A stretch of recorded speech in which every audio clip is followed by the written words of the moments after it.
안녕하세요. 도홍행쌤입니다. 오늘은 긍정적 표현을 사용해야 외도 극복이 가능하다란 칼럼을 준비했는데요. 먼저 구독과 좋아요 부탁드립니다. 고맙습니다. 외도와 직면한 부부들의 의사소통을 관찰하면 거칠고 극단적이며 파괴적인 경우가 있습니다. 또한 부정적 표현을 사용하는 외도 부부들도 있죠. 문제는 이런 표현들이 누적될 경우 외도 문제 해결과 외도 극복에 도움이 되지 않죠. 말에는 힘이 있고 정신이 담겨 있습니다. 아울러 말에는 예언 능력도 숨어 있죠. 따라서 무슨 말을 어떻게 하느냐에 따라 타인의 삶뿐만 아니라 자신의 삶에도 영향을 미치죠. 우리나라 말에 말이 씨가 된다는 말이 있죠. 이 경우가 말의 예언 능력과 관련이 있습니다. 그런데 외도 직면 후 부부들은 거친 말을 쏟아냅니다. 상대방을 비방하고 비난하며 공격하는 말을 하죠. 일반적으로 외도 피해자가 이런 경향이 많지만 외도 행위자도 이런 경향을 가지죠. 즉, 자신을 방어하고 보호하려는 이기적인 태도 때문에 거친 말과 극단적인 말, 그리고 상처가 되는 말을 합니다. 이에 외도로 인한 1차 피해를 넘어서 말로 인한 2차 피해가 발생합니다. 이럴 경우 외도 피해자는 이성을 상실하고 마음의 고통과 상처 때문에 더 극단적으로 나가죠. 따라서 욕설 한번 하지 않았던 외도 피해자가 외도 직면 후 욕설을 하는 경우도 많습니다. 이때부터 외도 부부는 소통과 대화가 불가능하죠. 소통과 대화만 시도하면 외도 이야기가 주제가 되고, 외도 이야기가 주제가 되면 자신을 보호하거나 자신의 논리를 강화하고자 이런저런 방법으로 언어적 폭력을 주고받습니다. 또한 부정적 표현도 과감하게 합니다. 그런데 말이죠. 표현이라는 것이 이렇습니다. 만약 내가 누군가를 비난하거나 공격하는 말을 하면 그 말을 가장 먼저 듣는 사람은 말하는 사람, 즉 화자가 먼저 듣게 되지요. 한편 마음에 있는 부정적 표현을 입 밖으로 꺼내지 않아도 부정적 표현의 영향을 가장 먼저 받는 사람은 부정적 표현을 마음에 품고 있는 사람입니다. 이에 부정적 표현을 더 많이 사용하는 외도 부부는 삶이 우울하고 무기력하며 자신이 내뱉은 말과 같은 삶을 살아갑니다. 말의 힘에 의한 영향력을 받는 것이죠. 이에 같은 말이라도 긍정적으로 하는 것이 필요합니다. 고통과 상처가 있더라도 긍정적 표현을 사용하면 자존감이 향상되고 회복 탄력성이 좋아집니다. 이로 인하여 삶에 대한 자신감과 외도 극복에 대한 자신감을 가질 수 있습니다. 또한 긍정적 표현이 자신에게 선한 영향을 미치기에 같은 상황에서도 합리적이고 통합적인 사고와 판단, 선택과 결정을 하는 데 도움이 되죠. 그런데 반대의 상황이라면 어떻게 될까요? 모든 것은 파국적으로 보이고 모든 것은 파멸될 것 같죠? 표현 하나의 차이뿐인데요. 삶은 극과 극을 달리게 됩니다.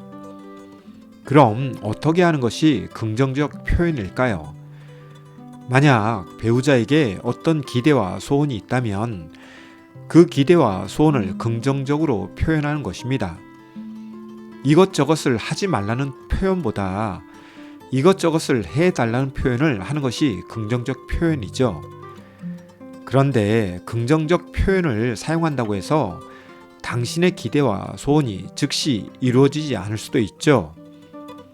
그럼에도 불구하고 긍정적 표현으로 삶의 변화, 행동의 변화, 그리고 생각의 변화를 요구할 경우 부정적 표현으로 통제나 감시, 검열이나 비난하는 것보다 장기적으로 볼 때 더 효과를 맛보죠. 또한 긍정적 표현을 사용하는 사람의 자존감이 향상되지만 긍정적 표현을 듣는 사람의 자존감도 향상됩니다. 이것이야말로 일석이조가 아닐 수 없죠. 그런데 여기서 한 가지 생각해 볼 점이 있습니다.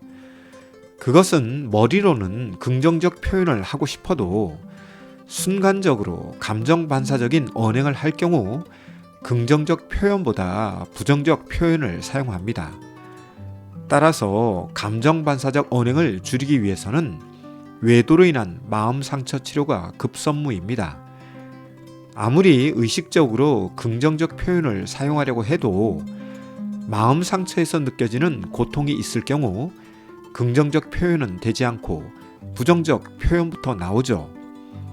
이는 우리가 아플 때 신음하는 것이 노래를 부르는 것보다 더 빨리 나오는 이치와 같죠.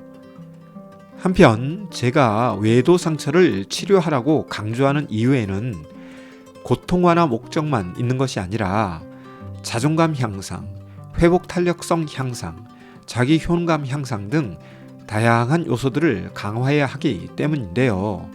이런 강화를 위해 필요한 것 중 빠지지 않는 것이 언어적 표현을 어떻게 하느냐입니다.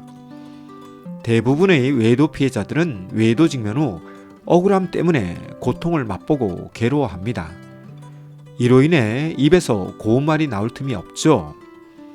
특히 외도 행위자의 부적절한 태도와 행동을 보면 더더욱 부드러운 말이 나올 수가 없습니다. 이에 부정적인 말, 파국적인 말, 파괴적인 말, 그리고 파멸적인 말의 홍수가 일어나죠. 문제는 이런 말의 홍수가 청자, 즉 듣는 자에게만 영향을 미치는 것이 아니라 화자, 즉 말하는 자에게도 영향을 미치죠. 그리고 그 말로 인한 예언은 삶에 반영되죠.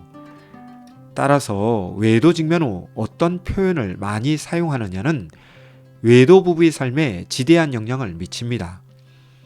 아울러 외도 문제 해결과 외도 극복의 시금석이 되죠. 외도 직면 후 고통 속에 있으신가요? 부부 사이에 소통과 대화가 어려우신가요? 긍정적 표현보다 부정적 표현이 당신 부부를 지배하나요? 머리로는 이해가 되는데 마음에서 통제가 안 되나요? 부정적이고 파국적이며 불행한 삶에서 벗어나고 싶으신가요? 그렇다면 외도로 인한 마음 상처를 치료하세요. 이왕이면 부부가 함께하는 것을 추천합니다. 이왕이면 지금 즉시 도전해 보시길 기원합니다. 삶의 변화는 말의 변화부터 시작합니다. 말의 변화는 생각의 변화를 이끕니다. 생각의 변화는 행동의 변화로 이어집니다. 부디 참고하시길 바라오며 외도 극복에 도움이 되길 바랍니다. 오늘은 외도 직면 후 긍정적 표현의 필요성과 효과에 대해 다루어 보았는데요. 내용이 유익했다면 구독과 좋아요 부탁드립니다. 고맙습니다.